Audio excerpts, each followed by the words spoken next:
예, 안녕하세요. 세종시 전동면 노장리에 있는 관음산 자비정사 서일봉입니다. 우리 불자님들이요. 우리 인생은 남의 것이 아니어요. 오직 우리 스스로 정한 길을 따라서 가거나 가던 길을 멈춰 설 수도 있고요. 아니면 다른 길로 접어들 수도 있고, 또한 이미 왔던 길을 되돌아갈 수도 있다는 생각입니다. 훌륭한 다른 사람이 살아왔던 길을 따라서 사는 것도 나쁘지는 않겠지만요.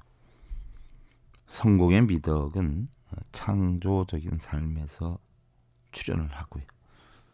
새로운 삶을 향해서 노력하는 사람만이 새로운 삶의 행복을 만들 수 있다라고 하지요. 부처님의 진리로 행복을 심어주는 청주 BBS 불교방송 제583회차 서일봉의 반해샘 시간을 통해서 여러분들께 인사를 드립니다. 오늘은 초발심 자경문 36번째 시간인데요. 온유대사 발심 수행량 가운데 지난 시간에 첫 번째 애욕을 끊어라 라는 부분에 대해 살펴봤고요. 오늘은 두 번째로 참다운 발심을 해라 하는 상황에 대해 살펴보는데요. 이심 중에 심명 사문이요 불연세속 심명 출간이라. 모든 애착 끄는 일을 사문이라 이름하고 그리운 맘 여의어야 출가해다 할 것이니 행자 남왕 구피 상피요 도인연회 위입 서궁이니라. 계몸에다 범해가죽 행자 애욕이 아니며 쥐집에 든 고슴도치 도인연정이 아닌가 하는 뜻인데요. 모든 애착 끄는 일을 사문이라 한다.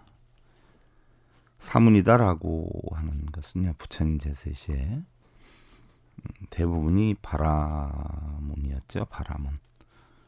그 당시에 바라문이 한 2천만, 2,500만 이렇게 됐었고요. 우리 불교 교단은 1,500명, 2,000명 이렇게 됐죠.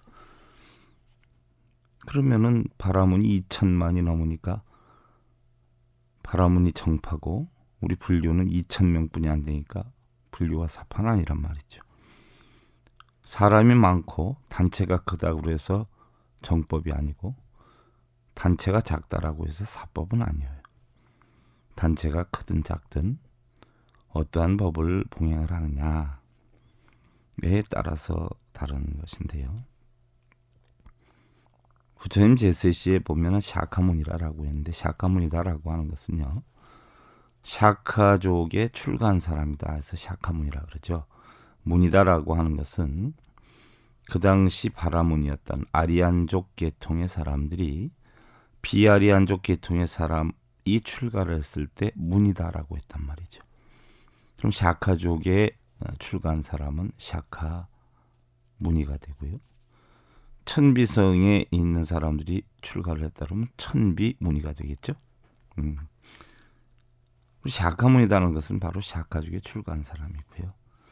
샤카무니 부처님이 출가를 했을 때 시다라다 되셨을 때 구담 사문이라고 했어요. 고타마 사문, 검정소, 진흙소, 사문이다 이렇게 표현을 했는데 사문은 뭐냐? 바라문 단체에 출가를 해가지고 수행하는 사람들은 단체로 형성이 돼 있었지만 그 바라문 수행자들을 반대하는 의심쩍어하는 이런 분들이 그러한 단체로 출가를 하지 않고요. 그 당시에는 다 범지기 가거기가 있었단 말이죠. 누구든지 범지 가거 쉽게 얘기를 하면은 어려서 문물을 익혀가지고 가정을 끌고 나갈 수 있는 자격을 갖추어서 결혼을 해서 가정을 이루고 아들을 낳으면 아들이 성장해서 모든 것들을 아들한테 맡기고 마지막에는 출가를 해서 여야한 삶을 산다. 그 당시에는 어느 누구나 그러한 삶을 살았었어요. 그러니까 뭐 유독 부처님만 출가한 것이 아니라 어느 가정에서든 아들을 낳아서 아들이 성장하면 아들한테 다 물려주고 출가를 했던 그런 시대예요. 그래서 말년에는 예약에 수행하면서 이렇게 생활을 했던 그런 시대인데, 바라문의 단체가 아닌, 어떤 단체가 아닌 개인적인 깨달음을 얻기 위해서 출가하는 사람들을 모래사자를 써서 사문이라고 그래요. 쉽게 얘기하면 자유사상가들이다, 이렇게 표현을 하죠. 동국대에서도 그렇게 가르치고 있죠. 그래서 사문이다, 이렇게 표현을 하는데요. 그럼 뭔가 깨달음을 얻겠다라고 출가를 한 사문이, 우리는 흔히들 뭐 행자라고 표현한단 말이에요. 행자다. 여러분들 절에서 행자다라고 하면은 뭐 수행하는 사람, 뭐 아니면 심부름하는 사람, 뭐 절에 입문한 사람, 이렇게 이야기를 하는데, 자비를 행하는 사람이에요. 자비를 행하는 사람. 또 번뇌하는 마음을 쉰다라고 해서 식심, 근식, 뭐 이렇게 표현을 한단 말이죠. 그러니까 출가한 사문이 애착을 갖고 있다라고 하면 문제가 된단 말이죠. 그래서 모든 애착 끄는 일을 사문이라 이름하고, 여러분들 부처님 그 붓다의 생애나 열반경에 보면 부처님이 돌아가시기 바로 직전에 이야기를 하죠. 불자들한테. 내가 죽고 나면 이거를 물어볼 걸, 저거를 물어볼 걸 하는 후회를 하지 말고, 내가 있을 때 의심나는 부분이 있으면 모두 다 묻도록 해라. 혹여라도 직접 묻기가 어려우면 제3자를 통해서 물어도 괜찮다. 쉽게 예를 들면은 아난을 통해서 이렇게 물어도 괜찮다라고 이야기를 했던 거죠. 거기에 보면 육군 비구는 어떻게 다스립니까? 에서부터 몇몇 가지 상황이 나왔는데, 그 가운데 하나가 우리 불자들, 수행자들의 수행의 근본을 어디에다 두어야 됩니까? 하고 질문해요. 수행의 근본. 여러분들 일반적으로 수행이다라고 하면은 절에 가서 염불하고 기도하고 독경하고 사경하고 참선하고 이런 것을 수행으로 하는 사람들이 많아요. 그래서 어떤 분들 보면은요, 제가 그동안 수행을 해왔는데 잘못해온 것 같아요. 아니면 저는 지금까지 108배를 하면서, 아니면 독경을 하면서 사경을 하면서 수행을 했는데요, 이렇게 얘기를 한단 말이죠. 마치 그것이 수행인 것처럼 독경을 하면서 수행을 했다, 참선을 하면서 수행했다, 절을 하면서 수행을 했다, 예불을 하면서 수행을 했다, 이렇게 수행의 얘기를 해요. 그럼 부처님이 열반경에서 수행의 근본을 뭐라고 표현하셨냐? 무엇이 수행이냐?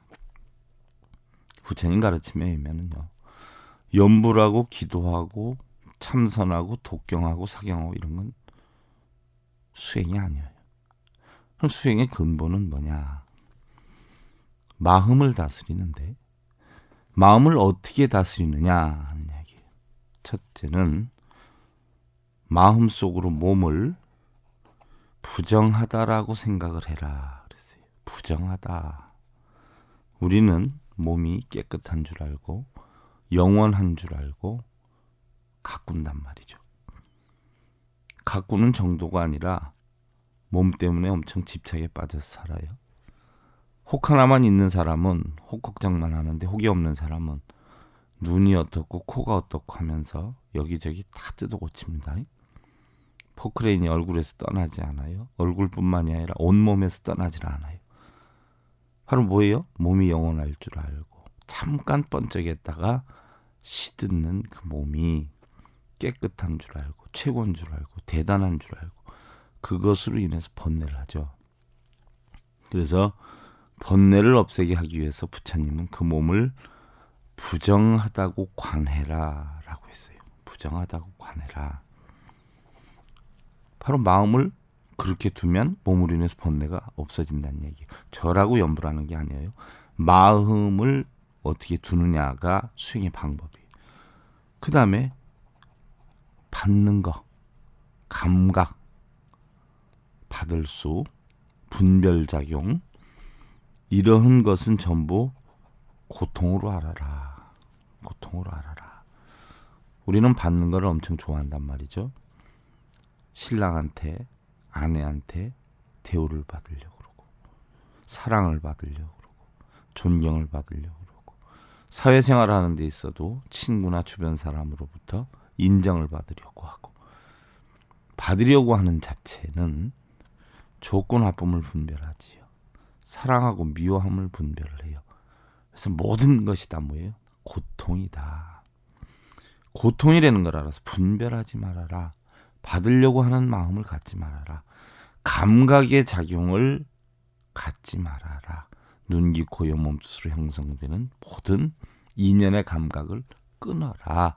눈, 귀, 코, 여, 몸뜻에 끌려다니면 모두가 번뇌의 씨앗이 된다. 그래서 바로 눈, 귀, 코, 여, 몸뜻에 끌려다니지 않는 방법을 터득하는 것. 이것이 바로 감각의 수행이에요. 세 번째로 마음은 바로 무상하다. 항상 변한다는 이치를 알아라. 어제는 당신 없으면 못 살아 했는데 얼마 지나지 않으면 당신 때문에 지겨워서 못 살아 이렇게 돼요. 필요할 때는 우리 앞으로 사이좋게 잘 지내보자. 우리 힘을 합쳐서 회사를 키워보자. 우리 힘을 합쳐서 이번 일을 잘 해보자. 라고 하는데 좀 지나다 보면 자기의 이득이나 사리분별을 판단해서 저 사람이 좀 누가 될 것 같거나 혼자의 이득을 착취하려고 하다 보면 언제 받느냐. 또는 인연이 다 됐다. 또는 배신을 당했다. 하면서 멀어져 가요. 마음은 시시각각 변해요. 변하는 이치를 알아라. 그런데 좋은 것, 자기한테 유리한 것은 변하지 않기를 바라요. 그러니 그게 바로 고통이에요. 그 다음에 네 번째로 세상의 모든 진리는 법은 고정된 실체가 없다. 내가 없다는 얘기. 내가 없는데 우리는 내가 있기 때문에 고통도 받고 즐거움도 받고 행복하려고 그러고 번뇌하게 돼요. 세상의 모든 이치는 고정된 실체가 없어요. 변해간단 말이죠. 변하지 않기를 바라요. 좋은 건 항상 유지하기를 바라고 나쁜 건 빨리 변하기를 바라요. 나쁜 건 변하지 않는데 때가 돼야 변하는 것을 빨리 변하기를 바라면서 고통을 받고 좋은 건 또 인연 따라 변해가는데 변하지 않기를 바라면서 고통을 받아요. 이러한 여건이 수행의 근본이지 염불하고 독경하고 사경하고 이거는 전혀 수행이 아니에요. 우리 불교 수행은 부처님 가르침대로 하면 몸은 부정함을 관하고 감각은 고통이고 마음은 무상하고 모든 만법은 다 무아함의 이치를 터득해서 여기저기에 끌려다니지 말아라는 얘기. 그래서 이 심 중에 심형사문이요. 모든 애착 끄는 일을 사문이라 이름하고 좋고 나쁨 그리워하고 사랑하고 미워하는 마음 이것을 잊어야 출가해탈 것이니 출가도 여러 가지가 있죠. 심출가, 행출가, 형출가가 있어요. 마음으로 출가하는 거, 몸으로 출가하는 거, 모습으로 출가하는 거. 마음으로 출가하는 건 여러분들 불자님들도 다 있고 몸으로 출가하는 것은 스님들이 하는 것인데 몸은 출가하지만 애욕이 있고 사랑하고 미워하고 그리워하고 하는 분별작용이 있으면 그거는 뭐예요? 출가자가 아니라 가출자다 하는 이야기. 출가라고 하는 것은 자기를 버리는 게 출가예요. 자기의 것으로 만들려고 하는 마음이나 자기라고 자기 것이 있다라고 하는 어떤 상에 빠져 있으면 그는 출가자가 아니에요. 가출자예요. 바로 또 모습으로 출가한 자들, 형출가라 그러죠. 이런 자들은 전부 뭐예요? 개몸에다 범의 가죽이다. 개몸에다 범의 가죽을 씌운 것뿐이다 하는 이야기예요. 행자 애욕이 아니며 행자, 자비를 행하는 자의 애욕이 이 아니냐. 바로 자비를 행하는 자, 출가자, 스님네들, 행자 이런 분들이 애욕이 있다라고 하면 그건 바로 계몸에다 범해 가죽이고, 바로 연정이 있고 좋고 나쁨에 분별이 있고 사랑하고 미워하는 마음이 있다라고 하면 이것이 바로 쥐집에 든 고슴도치다. 여러분들 생각해 보세요. 쥐집에 고슴도치가 들면 쥐들이 제대로 살까요? 바로 연정이 있거나 그리워하고 좋아하고 싫어하는 분별이 있으면 바로 쥐집에 든 고슴도치다. 애욕이 있으면 개몸에다 범해가 죽이고요. 연정이 있으면 쥐집에 든 고슴도치다 하는 야게. 여러분들 큰 집에 산다고 그래서 사람이 착한 건 아니에요. 작은 집에 산다고 나쁜 건 아니죠. 미국 산다고 다 부자 아니에요. 저 동남아에 힘들게 사는 지역에 산다고 해서 다 가난한 거 아닙니다.